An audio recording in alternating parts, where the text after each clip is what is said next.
Nitong mga nakaraang araw, nahihiwagahan ako sa mga kilos ni Boss Raymond. Parang sobrang bait at generous niya sa akin kung ano-ano ang mga ibinibigay niya. Noong una, yung saklay para kay Kuya Joel. Tuwang-tuwa nga si Kuya noong iuwi ko iyon. Tapos noong makalawa, mga damit naman na panlalaki ang binigay niya. Sabi niya yung mga damit daw nga, niya iyon na hindi niya ginagamit na. Pero mukhang mga bago pa yung damit. Tuwang-tuwa naman si Kuya Joel at si tatay dahil makakasuot na sila ng mga branded na damit. Masaya din ako dahil nakikita ko silang masaya. At ngayon nga ay ako naman ang binigyan niya. Isang bagong-bago at branded na cellphone. Bossing, sigurado ka? Akin to? Naniniguradong tanong ko. Gusto ko ang cellphone ay binigay niya. Pangarap ko ito pero suntok sa buwan na makabili ako nito dahil ang pera ko ay inilalaan ko sa pag-aaral ko. Oo nga, para hindi ka na nagtitiis sa luma mong cellphone. Ani Boss Raymond na hindi tumitingin sa akin at busy sa laptop niya. Luma na nga cellphone ko. Sa pinsan ko pa ito pero maganda pa naman gamitin ang cellphone. Kumagatlabi ako. Kinikilig ako dahil may bago akong cellphone at branded pa. Hindi rin biro ang presyo nito. Ang lumang cellphone ko ay pwede kong ibigay kay tatay. Depindot lang kasi ang cellphone niya. Pero natigilan ako at nagdududang tiningnan sa Boss Raymond. Bossing, baka naman ikakaltas niyo ito sa sahod ko. Wag na lang. Nag-angat siya ng tingin sa akin at kumunot ang noo. Ano ikakaltas? Bigay ko nga, diba? Ngumuso ako unti-unting napangiti hanggang sa napahagikik sa kilig. At sa sobrang tuwa ko ay niyakap ko ang cellphone. Thank you, bossing. Ay, kinikilig ako. May bago akong cellphone. Tuwan-tuwang sabi ko. Natuwa naman sa Boss Raymond. Mabuti naman at nagustuhan mo. Ingatan mo yan, ha? Don't worry, bossing. Maingat ako sa gamit. Ay, sobrang thank you talaga. Parang gusto ko tuloy kitang halikan, bossing. Bulalas ko sa tuwa. Sige nga, halikan mo ako. Natigilan ako tumingin sa kanya. Ano daw? Ngumisi lang siya. Biro lang. Ibinalik na niya ang pansin sa laptop. Tumayo naman ako at lumapit sa kanya. Hinawakan ko ang mukha niya at tinalikan siya sa pisngi. Oh, ayan, bossing. Nikis na kita. Sobrang thank you talaga sa cellphone. Kinikilig na sabi ko at bumalik na sa desk ko para ko tingtingin ang bago kong cellphone. Tapos naman ako sa gawain ko. Tumingin ako kay bossing at nakita ko pang nakatulala siya at tila may iniisip. Di ko na lang siya pinansin at nagpaka-busy na lang sa cellphone. Wow, bagong cellphone ah. Sabi ni Kuya Pancho nang ipakita ko sa kanilang tatlo ang bago kong cellphone. Nagpicture-picture pa kami kanina. Sobrang ganda ng quality ng camera. Iba talaga kapag mamahali ng cellphone. Bigay sa akin to ni bossing. Ngiting-ngiting sabi ko sa kanila. Nagtingin na naman silang tatlo. Bigay sa'yo ni boss yan? Tila hindi makapaniwala ang tanong ni Kuya Pancho. Oo, binigay niya sa akin kanina lang. Luma na daw kasi ang cellphone ko. Hanggang ngayon kinikilig pa rin ako sa tuwa. Wow, sana all may bagong cellphone. Sambit ni Kuya Arnel. Bakit hindi ba kayo binibigyan ni bossing ng cellphone? Noong 2 Paskong nakaraan, binigyan niya kami. Pero hindi ganyan kamahal na cellphone.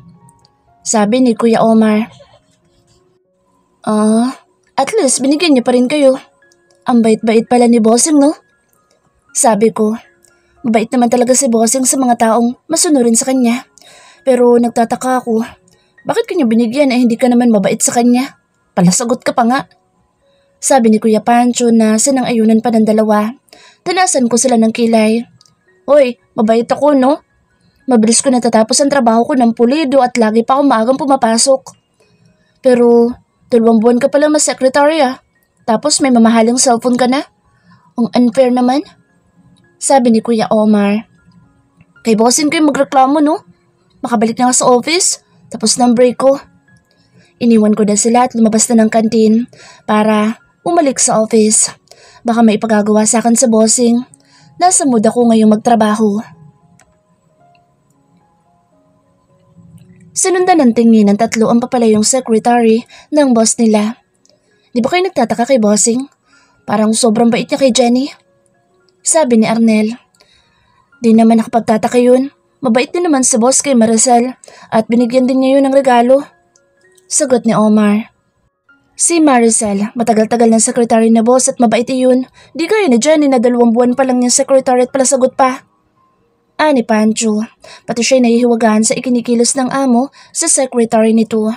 Oo nga, tapos may mamahalang cellphone na siya agad. Kung iba-ibang amo yun, matagal nang sinasante si Jenny. Baka nahihiya lang sa boss kay Mang Elias. Hindi rin? Pwede namang ibalik niya sa pagkakahera si Jenny pero hindi niya ginagawa. Saka hindi niyo ba napapansin? Lagi niyang binibigyan ng kung ano-ano si Jenny. Pati tatay at kuya ni Jenny binibigyan din niya. Di ba noong nakaraang linggo, bumili siya ng mga damit sa mall tapos ibinigay niya kay Jenny para daw sa kuya at tatay nito. Tapos sasabi niya kay Jenny mga damit daw niya yun na hindi na ginagamit kaya pinamigay na. Tayo nga, hindi pa nabibigyan ni Bossy ng bagong damit eh. Puro pinaglumaan niya. Pag-aanalisa ni Pancho. Hindi naman sa naiinggit siya. Nagtataka lang talaga siya sa ikinikilos ng tigasing amo. Oo nga no, may kakaiba talaga kay Bossing. Sang-ayon ni Omar. At saka hindi niyo ba napapansin, panay ang tingin ni Boss kay Jenny kapag hindi ito nakatingin at nababawtrip si Boss kapag may ibang lalaki kumakausap kay Jenny maliban sa atin. Tumingin si Arnel at Omar kay Pancho. Nakangisi naman ang huli. Anong ibig mo ipakahulugan, Pancho? Tanong ni Arnel. Inilapit ni Pancho ang mukha sa dalawa. Ito, atin-atin lang ha. Huwag kayong madaldal. Pabulong na sabi niya. Ano ba yun? Sa tingin ko may gusto si Boss kay Jenny. Suminghap ang dalawa sa sinabi ni Pancho. Uy, huwag kang chismoso Pancho. Baka malaman ni Boss yan, yari tayo. Kinakabahang sabi ni Arnel. Kaya nga huwag kayong maingi eh. Paano mo naman nasabi may gusto si Boss kay Jenny? Hindi pa ba obvious sa mga kilos ni Boss? Palibhasa kayo yung mga bato. Pero ang tanda ni Boss kay Jenny, bata pa si Jenny. Age doesn't matter kapag tinamaan ka ng pana ni Cupido. Pero di ba may kinikitang ibang babae na si Bossing? Yung designer na pinupuntahan niya sa barangay Lalakhan? Sabi ni Arnel. Hindi naman sila noon. Pampalipas oras lang ni Boss yun. Sayang naman, maganda yun eh. Maganda rin naman si Jenny batang-bata pa. Kung tutuusin, mas maganda pa nga si Jenny kaysa sa mga naging babae ni Boss. Kaya hindi na nakapagtataka na mahumaling si Boss kay Jenny. Ang tanong, patulan kaya ni Jenny si Boss? Matanda nga ang tingin niya kay Boss eh. Yun lang, pero doon natin makikita ang tatag at diskarte ni Boss. O ano, pustahan tayo? Magiging magjowa ang dalawa. Sige, game ako dyan. Nag-apiran pa ang tatlo pero agad silang napatayo nang makitang papalabas na ng building si Boss Raymond at Jenny. Kumukulo na ang tiyan ko sa gutom pero hindi pa rin tapos si Boss Raymond sa pakikipag-usap niya sa kliyente. Medyo makulit kasi ang kliyenteng Chinese at paulit-ulit ang itinatanong. Matyaga at pasensyoso naman yung sinasagot ni Bossing. Makalipas ang ilang minuto ay nagkamayan na si Boss Raymond at ang kliyenteng in-chick. At sa wakas, nagkasundo na at nagkapirmahan na. Kakain na rin kami. Lampas 12:00 na nga. Salamat Mr. Cheng, sabi ni Boss Raymond. Salamat din, Mr. Monte Carlo. O paano, una na ako sa inyo na secretary mo. Thank you po sir. Sabi ko naman at bahagyang yumuko. Nag-excuse naman ang in-chick at umalis na. Niligpit ko naman ang mga papeles at maayos na inilagay sa folder. Inilagay ko naman sa bag ko ang ballpen. Nagugutom ka na? Tanong ni Boss Raymond. Kanina pa, bossing. Nakangusong sabi ko. Ngumisi siya. Kawawa naman pala mga bulate mo sa tiyan. Wala akong bulate no. Kaya na tayo bossing, gutom na ako eh. Natatawang pinisil niya ang pisngi ko. Oo na, lika na. Lumabas na kami sa coffee shop kung saan ginawa ang deal nilang dalawa ng in-chick. Mabuti nga't hindi kami pinaalis ng manager doon dahil ang tagal namin. Siguro kilala ni Bossing ang may-ari. Paglabas namin ay naabutan namin sila Kuya Pancho sa parking lot na nagtetengga habang nakasandal sa sasakyan. Kumain na kayo? Tanong ko. Oo, katatapos lang namin. Daya nyo, hindi man lang kayo nag-intay. Buti pa sila busog na. Ako gutom na gutom at parang nagrarambulan na mga bituka ko sa loob. Huwag ka na mainggit sa kanila, kakain na rin tayo. Sabi ni Boss Raymond. Boss, doon sa restaurant na iyon, ang sasarap ng mga ulam, lalo na yung bulalo nila. Sabaw pa lang panalo na. Sabi ni Kuya Pancho at itinuro ang isang resto na bahay kubo ang style na nasa kabilang kalsada. At saka yung relyanong bangus nila, boss, panalo din. Segunda pa ni Kuya Arnel. Relyanong bangus? Paborito ko yun. Doon na lang tayo kumain, bossing. Excited na sabi ko. Gutom na ako eh. Masarap din yung dessert nila doon, Jenny. Lalo na yung halo-halo. Ang sarap ng gatas at may ice cream pa. Sabi ni Kuya Omar. Nanlaki naman ang mata ko at bumaling kay Boss Raymond. Tara na doon, bossing. Hinila ko na ang braso niya. Oo na. Sabay na kaming tumawid ni Boss Raymond at pumasok sa resto. Maganda ang ambience ng resto. Preskong-presko at Pinoy na Pinoy ang tema. Binati kami ng isang staff at iginiya kami sa isang bakanteng mesa. Marami ang kumakain sa resto at halos mapuno ang loob. Pag-upo namin ni Boss Raymond ay agad ko dinampot ang menu para maka-order na. Orderin mo lang lahat ng gusto mong kainin. Sabi ni Boss Raymond na tumitingin din sa hawak niyang menu. Mabuti na lang sa kanya na mismo nang galing. Binalingan ko ang waiter na nakaantabay at may hawak na notepad. Kuya, isang order nga ng bulalo. Sabi kasi ni Kuya Pancho ay masarap daw ang bulalo dito. Gawin mo ng 2. Ani, bossing. 2 na pala, kuya. Isinulat naman iyon ng waiter. Umorder pa ako ng relyanong bangus at kanin. Yun lang ang ulam na in-order ko. Si Boss Raymond naman ay umorder ng dinakdakan. 3 kanin ang kanya. Di na ako nagulat doon. Ang laki niyang tao kaya malakas siyang kumain. Kuya, order din pala ako ng halo-halo. Yung special. Sa huli mo na ihatid. Ikaw, bossing, gusto mo ng halo-halo? Aloko kay Boss Raymond. Nakakahiya naman kung ako lang kakain ng halo-halo tapos siya ang magbabayad. Sige, i-order mo na rin ako ng isa. Umalis na ang waiter para kunin ang order namin. Maganda kaming kumakain ni Boss Raymond at halos hindi kami nagpapansinan. Lalo na ako. Gutom na gutom kasi ako at tama nga sila Kuya Pancho. Ang sarap ng pagkain dito. The best ang bulalo, lalo na yung utak. Tapos yung relyano, ang sarap din. Makagawa nga nito sa bahay sa linggo.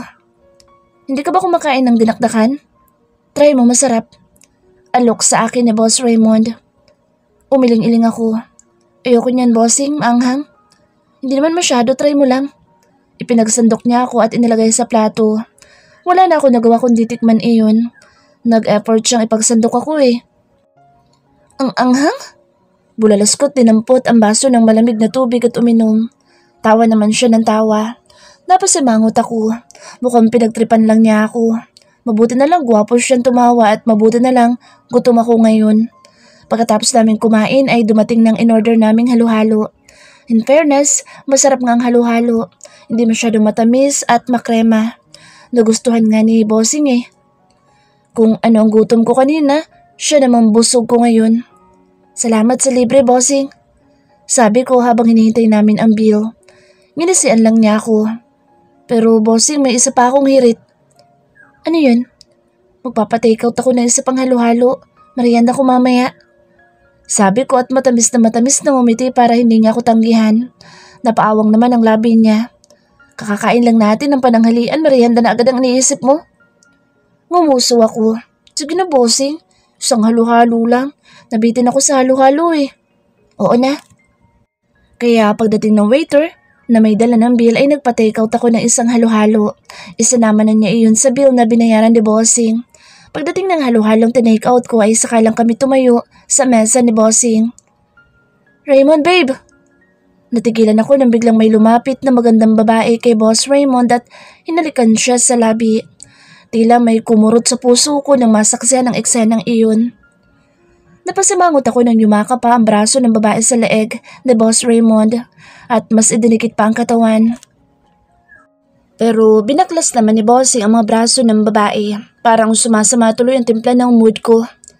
Helga, anong ginagawa mo dito? Tanong ni Boss Raymond sa babae. Helga pala ang pangalan ng babae. In fairness, maganda talaga siya. Medyo tan ang kulay at sexy. Girlfriend kaya siya ni Bossing? Malamang, kinis niya si Bossing Parang pumait ang panlasa ko at gusto kong isukan lahat ng kinain ko kanina. Parang pinipilipit din ang puso ko. Ano ba itong nararamdaman ko? Bakit ba ako naiinis? May kakatagpuin lang kasi ako dito, babe. Isang kliyenteng magpapagawa ng wedding gown. Malambing na sabi ni Helga na humawak pa sa braso ni Bossing at mas idinikit pa ang katawan. May salita ang babae. Sarap putulin ng kamay eh. Tumingin naman sa akin ang babae at tumaas ang kilay. Pinasadahan pa niya ako ng tingin mula ulo hanggang paa. Who is she, babe? Tanong ni Helga. Tumingin naman sa akin si Boss Raymond. Siya ang bago kong secretary, Helga. Parang wala lang na sabi ni Bossing. Parang gusto tuloy sumama ng loob ko sa kanya. Ganun-ganun lang niya ako kung ipakilala. Oh, I see.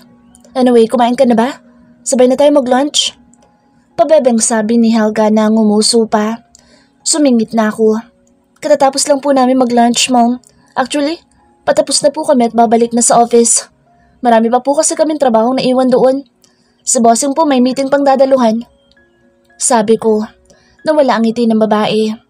Ganun ba? Sayang naman. Tumingin naman sa akin si Boss Raymond. Tumaas ang sulok ng labi niya. May kakaibang kislap din ang mata niya. Pinainosente ko naman ang mukha at tumikim. Tara na, Bossing. Mag-aalauna na oh. Sabi ko at kunwaring sumilip sa suot kong relo. Tamang-tama, mag-aalauna na nga. Binalingan ni Boss Raymond si Helga. Next time na lang tayo mag-lunch. No problem, babe. Just call me, okay? Sure.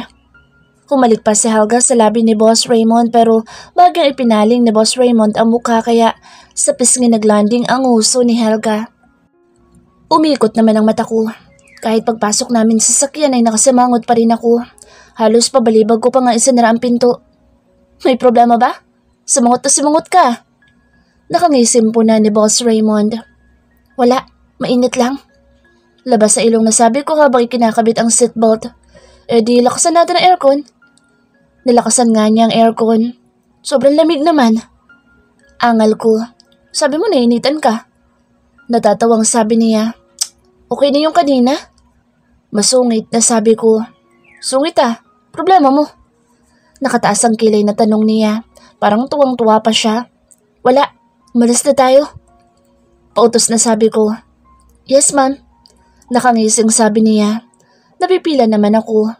Oo nga pala, boss ko siya. Nang makabalik na kami sa opisina, ay wala pa rin ako sa mood. Nasungitan ko pa nga sila Kuya Pancho na tinawanan lang ako. Samantalang sa Boss Raymond ay pasipol-sipol pa. Mukhang masaya siya dahil nagkita sila ng babae niya. Lalo lang tuloy sumama ang mood ko. Hindi ko naman maintindihan ang sarili ko kung bakit ako nagkakaganito. Nagsimula ito nung dumating sa resto ang babaeng yun. Napasingap ako. Hindi naman siguro ako nagsaselos. Siyempre hindi no. Bakit naman ako magsaselos? Wala naman akong gusto kay Bossing. Pwede nga. Singit ng isang boses sa utak ko. Wala nga. Hindi ko type si Bossing. Pero gwapong-gwapo ka sa kanya. At hot ang tingin mo sa kanya. Normal lang yun. Gwapo naman kasi talaga siya kahit may edad na. Tapos nagsaselos ka kay Helga. Hindi nga ako nagsaselos. Inis na sinabunutan ko ang sarili. Nababaliw na yata ako at nakikipag-away ako sa sarili ko. Ano nangyayari sa'yo, Jenny? Tumingin ako kay Boss Raymond sabay nguso. Wala, Bossing. Puro ka wala kahit meron. Wala naman talaga. Sigaw ko pero agad din ako natigilan. Sorry. Sabi ko sa mababang boses. Ngumisi lang siya at umiling-iling. Naiinis sa sariling itunoon ko na lang ang pansin sa trabaho. Napangisi ako habang pasimpleng pinagmamasdan si Jenny. Kanina pa siya nakasimangot sa resto mula nang dumating si Helga. Nag-iba na ang mood niya. Nagsungit siya. Masama ang tingin sa akin at panay ang irap.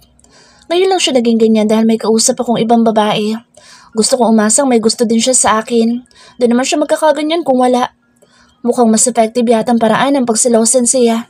At ang cute niyang magselos. Parang bata. Kunti na lang. Mahuhulog ka na sa akin, Jenny. At kapag nangyari iyon, hindi na kita pakakawalan pa.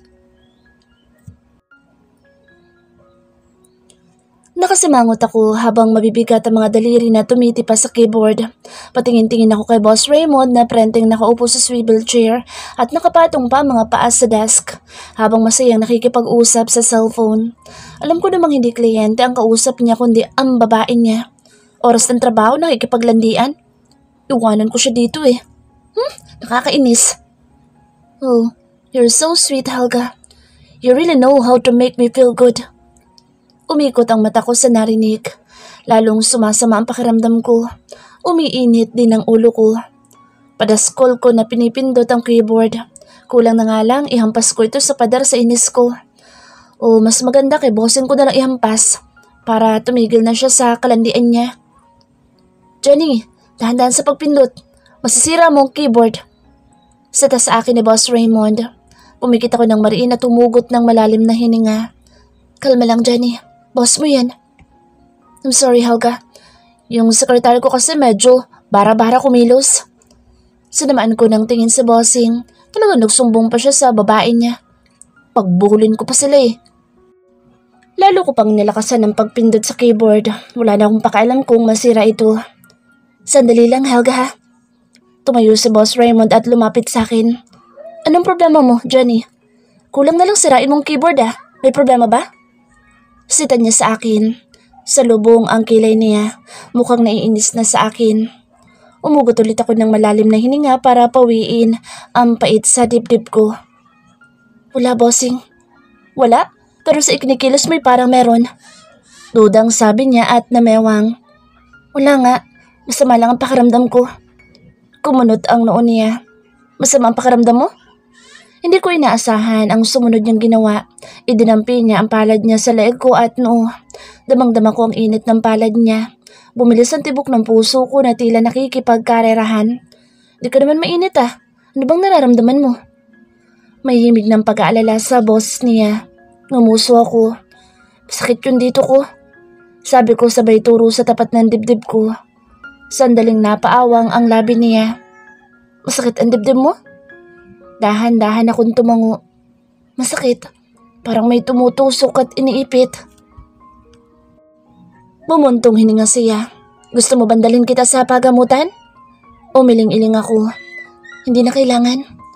Paano gagaling ang masakit sa'yo kung hindi kita dadalhin sa pagamutan? Tigilan mo na yung pakikipaglandian mo sa babae mo. Gagaling na ako. Ngaling-ngaling sabihin ko. Tubig. Pengi akong tubig. Sabi ko na lang. Okay. Tumalikod na siya, pero parang nakita ko ngumisi siya. Bumalik siya at inilapag ang isang baso ng tubig sa desk ko. Dinampot ko naman yun at uminom. Kumusta pakiramdam mo? Nakataas ang isang kilay na tanong niya. Medyo umukay ng pakiramdam ko. Sabi ko, umukay naman na talaga ang pakiramdam ko dahil hindi niya nakausap ang babae niya. Sigurado ka? Tumango ako. Thank you sa tubig, bossing. Okay, balik na ako sa desk ko. Umalis na siya sa harapan ko at bumalik na sa desk niya. Inubos ko naman ang tubig sa baso habang sinusundan siya ng tingin. Pagkaupo niya sa swivel chair ay muli niyang itinapat ang cellphone sa tenga niya. Hello, Helga?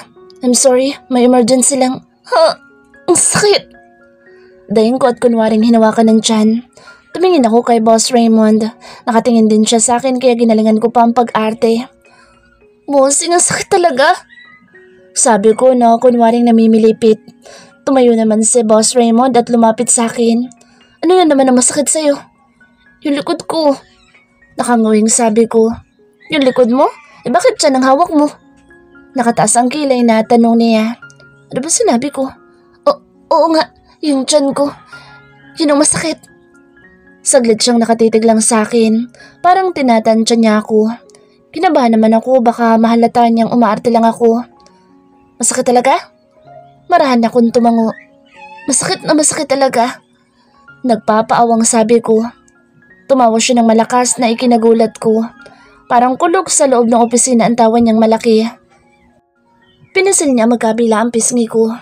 Ang cute mo kahit nag-iinarte. Nanggigigil na sabi niya. Hindi ako nag-iinarte. Nagiinit ang pisnging sabi ko. Mukhang nabuko na ako. Tama na, panalo ka na. Hindi ko nakakausapin si Helga para wala nang sumakit sa'yo. Natatawang sabi niya at bumalik na siya sa desk niya. At gaya nga ng sinabi niya ay hindi niya na kinausap ang babae niya. Mabuti naman, baka marami pang sumakit sa akin. Pabiling-biling ako sa higaan ko habang nakatingin sa kisame. Magdadalawang oras na ako nakahiga pero hindi pa rin ako dalawin ng antok. Mag-aalas 12 na nga ng gabi. Maligalig ang isip at puso ko dahil sa mga nangyayari sa akin nitong mga nakaraang araw. Hindi ko maintindihan ang sarili ko. Naiinis ako kapag kausap ni Boss Raymond ang babae niya. Ayoko siyang may kausap na ibang babae. Gusto ko ako lang ang babaeng kinakausap niya. Humugot ako ng malalim na hininga. Ramdam ko sa sarili ko na may gusto na talaga ako kay Bossing. Hindi naman ako magkakaganito kung wala. Hindi ako magloloka-lokahan para mapansin lang niya. Dinampot ko ang isang una na nasa gilid ko at itinakip sa mukha ko. Bakit sa dami ng lalaking pwede ko magustuhan, bakit kay Boss Raymond pa? Hate na hate ko nga yun. Tapos ngayon like na like ko na.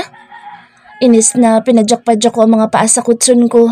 Tinanggal ko ang unan at bumangon. Lumabas ako ng kwarto at tumungo sa kusina. Kumuha ako ng baso at binuksan ng ref at nagsali ng tubig. Lumabas ako ng kusina, dala ang baso. Natigilan ako nang makitang bahagyang nakaawang ang pinto namin. Nakalimutan sigurong isara nila tatay. Humakbang ako, tinungo ang pinto para isara pero nasilip kong nakaupo si tatay sa labas. Tay, bakit gising pa kayo? Lumapit ako kay tatay at umupo sa mahabang bangko na kinuupuan niya. Napansin kong may hawak siyang sigarilyo. Naninigarilyo kayo, tay? Di ba't pinagbabawal na sa inyo ng doktor niyo yan? Nag-aalalang tanong ko. Tumingin sa akin si tatay at ngumiti, pero ang ngiti niya ay malungkot. Ngayon lang anak, hindi kasi ako makatulog. Parehas pala kaming hindi makatulog. Mag-ama nga kami. Bakit tay? May problema po ba? Tanong ko. Ininom ko ang tubig sa baso habang naghihintay ng sasabihin niya. Wala naman anak, namimiss ko lang ang nanay mo. Yun lang, mahirap talagang kalabanin ang damdaming iyon. Gabi-gabi po ba kayong hindi nakakatulog? Nag-aalalang tanong ko. Hindi kasi maganda sa kalusugan niya kapag lagi siyang puyat dahil hindi makatulog. Hindi naman anak, minsan lang kapag sobra ko namimiss ang nanay mo. Gaya ngayon. Malungkot na sabi ni tatay. Bumuntong hininga ako at idinikit ang pisngi sa balikat ni tatay. Ako din tay, namimiss na rin si nanay. Pero kung nasaan siya, siguradong masaya siya dahil wala na siyang sakit na nararamdaman. Tinapik ni tatay ng marahan ng ulo ko. Alam ko yun anak, at ang tanging hiling ko lang sana'y gabayan niya tayo at bantayan, lalo ka na. Nagangat ako ng muka. Bakit ako tay? Siyempre, ikaw ang bunso namin at babae. Sa atin tatlo ng kuya mo, ikaw ang mas nasaktan noong mawala ang nanay mo. Lalo na nang dalhin ka ng tita Jeka mo sa Manila. Alam ko sobrang lungkot mo doon. Pasensya ka na anak kung wala akong nagawa noong panahon na iyon. Hindi ko rin kasi alam ang gagawin ko. Lugmok ako sa kalungkutan sa pagkawala ng nanay mo. Hindi ko rin alam kung paano ka aalagaan. Hindi ako sigurado sa buhay na ibibigay sa iyo kaya hinayaan na lang kita sa tita Jeka mo. Pero nagkamali pala ako sa desisyon. Munti ka nang mapahamak sa kamay ng demonyong tsuhin mo. Hinaplos-saplos ko ang braso ni tatay. Tapos na po iyon tay. Nalagpasan natin iyon. Heto na tayong tatlo ni kuya. Magkakasama. Yun ang importante. Tama ka dyan anak. Basta nandito lang kami ng kuya mo para sa'yo. Kung may problema ka, huwag kang mahihiyang magsabi lalo na sa usaping love life. Alam ko marami lalaki ang pumuporma sa'yo kaya hindi na kami magtataka ng kuya mo. Kung may biglang dumating na lalaki dito at manliligaw sa'yo. Ngumuso ako. Bigla tuloy sumagi sa isip ko si Boss Raymond. Tay, may sasabihin ako. Ano yun anak? Love life pa yan? Kumamot ako sa hulo. Nahiya tuloy akong biglang magsabi. Ano, tay? May nagugustuhan na ako. Mahinang sabi ko. Tumingin sa akin si tatay. May nagugustuhan ka na? Lalaki? Siyempre naman, tay. Lalaki. Sino naman yung lalaki nagugustuhan mo? Ngumuso ako. Kasamahan ko po sa trabaho. Talaga? Abay, pakalala mo naman sa amin. Tay, hindi niya po alam na gusto ko siya. Ano? Abay, kaswerte naman ng lalaki yan at nagustuhan mo nang wala siyang kamalay-malay. Kumamot ako sa ulo. Gwapo ba yan, anak? Siyempre naman, tay. Abay, dapat lang. Dapat pumantay siya sa gandang lalaki namin ng kuya mo. Sino ba yan, anak? Anong pangalan? Baka kilala ko ang apelido. Napakagatlabi ako. Kilalang kilala talaga ni tatay. Bilib na bilib pa nga siya doon eh. Pero hindi ko pa kayang sabihin kung sino. Natatakot ako sa magiging reaksyon nila ni Kuya Joel. Secret muna tay. Saka ko na sasabihin. Marunong ko na magsikreto ha. Humawa ako sa braso niya at isinandal ang ulo sa balikat niya. Sasabihin ko rin sa inyo tay kung sino siya. Pero hindi muna sa ngayon. Ikaw ang bahala. Basta matino ang lalaki kahit ano pang itsura, walang problema. Na-curious tuloy akong bigla kung ano magiging reaksyon ni tatay kapag nalaman na si Boss Raymond ang lalaki na gugustuhan ko. Tanggapin kaya niya? Lalo na ni Kuya Joel? Sobrang protective pa naman ni Kuya sa akin. Saan ba kasi tayo pupunta, Kuya Pancho? Nasaan ba si Bossing? Tanong ko ng paandarin na ni Kuya Pancho ang sasakyan. Himala, hindi niya kasama ang dalawa. Ang sabi niya ay kasama daw ni Boss Raymond. Hindi pumasok si Bossing sa opisina ngayon. Tumawag naman siya kanina at may importanteng gagawin siya daw. Sa farm tayo pupunta, nandoon si Boss. Anong ginagawa niya doon? Nagkukumpon eh. Nawasa kasi ang barn house sa nagdaang bagyo kagabi. Malakas ang bagyong dumaan kagabi. Magdamag pa iyon at malakas ang hangin. Natuklap nga ang bubunga namin sa kusina na kinukumpuni na ngayon nila tatay. Pati mga kapitbahay namin ay natuklapan din ng bubong. Mabuti na nga lang at tuminto na ang ulan bago pa mag-umaga at ngayon ay sumisikit na ang araw at maliwanag na ang kalangitan. Sa labas ng kalsada ay nagkalat pa ang iniwang bakas ng bagyo. May mga putol na sanga ang nagkalat. May natumbang puno pa nga na nasa gilid ng kalsada na malamang ay pinagtulungang hatakin para itabi. Kapag may bagyo ay hindi naman bahain ang bayan namin dahil mataas ang lugar. Yung nga lang ay maraming bahay ang nasisira dahil sa lakas ng hangin, lalo na yung mga hindi konkreto ang gawa ng bahay. Makalipas ang kulang-kulang 20 minuto ay nakarating na kami sa farm. Dinig ko ang tilaok ng mga manok at mga nagpupukpok ng martilyo. Nakikita ko ang ilang mga trabahador na naglilinis. Tulong-tulong sila sa pagdadampot ng mga putol na sanga. Natanaw ko na ang barn house na tinutukoy ni Kuya Pancho. Sira ang bubungan nito at may ilang tao sa itaas na nagkukumpuni. Inihinto ni Kuya Pancho ang sasakyan malapit sa barn at bumaba na kami. Maraming mga trabahador ang nagkukumpuni. May nagpupukpok at naglalagari pero natuon ang pansin ko sa malaking lalaki na nakahubad baro at naglalagari ng kahoy. Walang iba kundi si Daddy Raymond. Hanap talaga ang katawan ni Bossing. Papasa na cover ng isang magazine. Ang sarap ang pagmasta ng mga naglalakihang muscles niya sa braso na gumagalaw. Tagaktak na rin ang pawis niya sa muka, maging sa katawan. Pero in fairness, hindi siya dugyo tingnan. Ang hot niyang tingnan lalo na nang humarap siya. Ulalam, parang kay sarap pumilig sa malapad niyang dibdib at pindot-pindutin ng daliri ang maliliit niyang mga muscles sa tiyan. At may bonus pang pa-V-line ang daddy. Parang gusto kong kuhanan ng pictures. Uy Johnny, tinatawag ka ni boss. Untag sa akin ni Kuya Pancho. Ha? Tila doon lang nabalik ako sa tamang pagsip at tumingin sa mukha ni Boss Raymond. Nakapamewang siya at nakakunot ang noo. Pero may kakaibang kislap ang mata niya. Huli ako, pero di kulong. Sunod-sunod ang kagat ko ng pizza habang pinapanood si Boss Raymond na nagpupukpok na naman ngayon. Tapos ko nang gawin ang pinapagawa niya sa akin. Tumawag na rin ako sa hardware para magpa-deliver ng mga gamit dito. Mataas na ang araw pero tuloy-tuloy pa rin ang mga trabahador sa ginagawa. Unti-unti na rin naayos ang bubungan ng barn house. Yung mga kulungan na lang ang ginagawa at hands-on doon si Bossing, katulong sila Kuya Pancho.